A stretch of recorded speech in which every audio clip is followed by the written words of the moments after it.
Hey, what's up Aquamigos? How are you guys doing today? As you can see here, there is no water coming out of these pipes. If you saw last week's video, you probably remember that we got a leak in my first trash can filter and I resealed it with silicone. The seal is of course now cured and it's actually looking pretty good. However, unfortunately, right after I recorded that video, I noticed that this seal right here was leaking, and as you can see, the ground is wet right there. And it kind of made me realize, and actually a lot of you guys pointed it out in the comment section of last week's video, that there are some fundamental issues with my pond filter setup. And I actually wasn't expecting to have these problems when I first set up my filter system. One of the things that I realized is that a lot of the DIY like 3-barrel setups that I've seen on YouTube that other people have made, I started realizing that most other people I don't think are using 3-inch pipes. I think most people that I've seen are actually just using like 2-inch pipes, which probably weigh a lot less and they probably sag down a lot less than these 3-inch pipes do. Especially when it comes to my really long 3-inch pipe. I mean, that one's just like really sagging, and that's what's causing those leaks. When the pipes are sagging, the Uniseals aren't able to sit flush against the wall of the trash can. And I really wasn't expecting to have an issue with the 3-inch pipes because, as you can see, I'm using 3-inch pipes on my pool ponds filter. And I'm using a 4-inch pipe and Uniseal on my settlement tank. But I realized in these two examples, the trash can is not what's bearing the weight of the pipe. The pipe in this case is being supported mostly by the ground, I think. And then over here, the gap between these two trash cans is pretty small, and the pipe is being supported by those two trash cans pretty evenly. So of course we're not seeing any sag there either. Now, when it comes to my thought process of why I didn't just use bulkhead fittings on those trash can filters in the first place is because, well, of course, I've never experienced problems with the 3-inch Uniseals in the past. So I thought that would just work perfectly fine. But also the cool thing about Uniseals is they do allow for a bit of mobility with the pipes. For example, if I didn't have this pipe connected down here, I could easily lift this up and move it around like that. Whereas with a bulkhead fitting, you're more or less static. And when I was first coming up with the design of how my trash can filter system was going to be, I actually wanted some of that mobility. Because as you can see, of course, you might have also seen the video, but I did not pour a slab of concrete under these trash cans. On one hand, I was kind of just tired of pouring concrete, especially after all this. But on the other hand, I wasn't 100% sure whether this platform under the trash cans was going to be 100% permanent. I'm sure many of you guys remember at many points throughout this pond build and filtration build where progress on the pond and filter just became completely stagnant because I didn't know what to do next and I had to figure out what my next steps were. You can only plan and brainstorm so much. At a certain point, you just have to start making decisions and start taking action, which is part of the reason that I really loved building this pond in real time with you guys, because I received a lot of advice from the Aquamigos in the comments below that really influenced this build. But anyways, I didn't want to pour a permanent slab of concrete here because, as many of you know, the 2-inch pipe that comes from my pond pump is going underground right here and comes up over there. And I was afraid that if I were to pour a concrete slab here and for whatever reason, if I ever had to dig up that pipe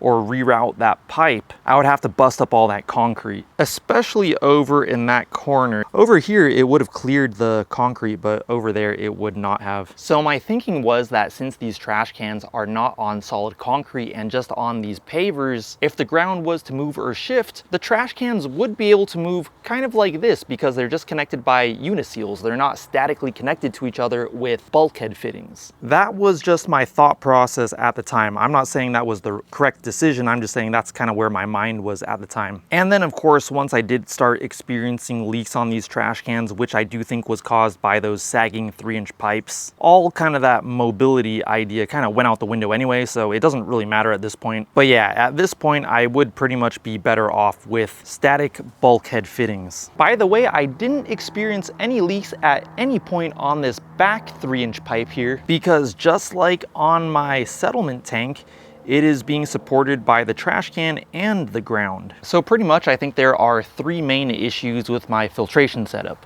1, the trash can filters are not on a fully solid foundation. 2, those 3-inch pipes are too heavy and they're causing the Uniseals to separate a little bit from the trash cans, which is causing them to leak. And 3, the silicone is not going to fix the problem permanently, because even if these trash cans move like a millimeter, or say I open the trash can and then like the weight redistributes itself, it's going to cause the silicone to separate. And check it out, guys, it is feeding time for the pool pond. But anyways, here's what I'm thinking as far as the solution goes. And I want to give a huge shout out to the Koi Pit, because he actually gave me some really good advice. If you don't know who the Koi Pit is, check him out. I'll have his link down in the description below. But he has like a super cool koi pond. I actually wish I had his koi pond. But anyways, I think what I'm going to do is for the first and second trash can, I'm going to use 3-inch bulkhead fittings. The good thing about the 3-inch bulkhead fittings is that the hole saw that they require is bigger than the hole saw that the 3-inch Uniseals require. So luckily I'll be able to use the same trash cans. And then for the rest of the trash cans, I'm going to use this black stuff. I forgot what it's called, but I'll bring it up on the screen. It's similar to silicone, but it's like way thicker and stickier and stronger. I hear people use it to patch up their ponds if they get a tear in their liner or something like that. So that's what I'm going to use for that. So I think I'm going to use that stuff on the rest of the Uniseals and just see if that works. My thought process there is that a tube of this stuff is only like $45-ish, where if I replace all of the bulkhead fittings, each bulkhead fitting is like $30.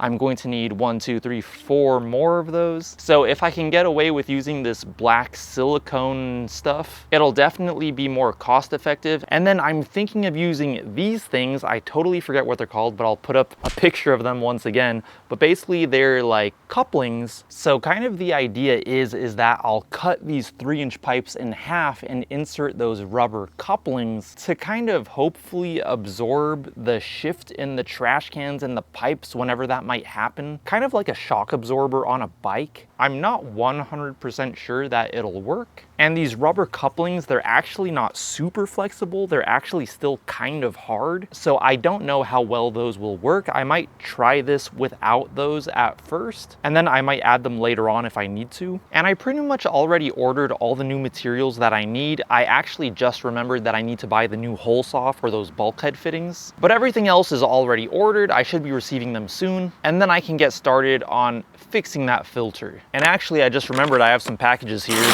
These should be the bio balls that I ordered.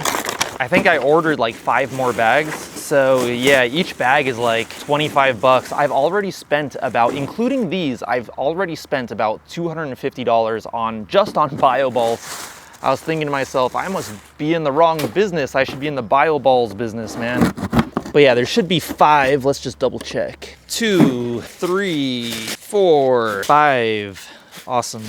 I really can't wait until the filtration is up and running again. I just want to give a huge thank you to everyone who shared their thoughts with me in last week's video. I'm really serious when I say the pond wouldn't be where it is today if I did not take the advice from you guys. I remember in the beginning of the build, I wasn't even planning on doing a bottom drain, but here we are, right? So yeah, stay tuned for next Friday's update. As I'm sure you know, I have a lot to do. And as usual, if you did like this video, I'd really appreciate it if you went down there and gave this video a like. If you'd like to see more of my pond build progress in the future, make sure to hit that subscribe button. If you'd like to follow me on Instagram, I'll go ahead and put my handle right here, and I will talk to you guys in my next video.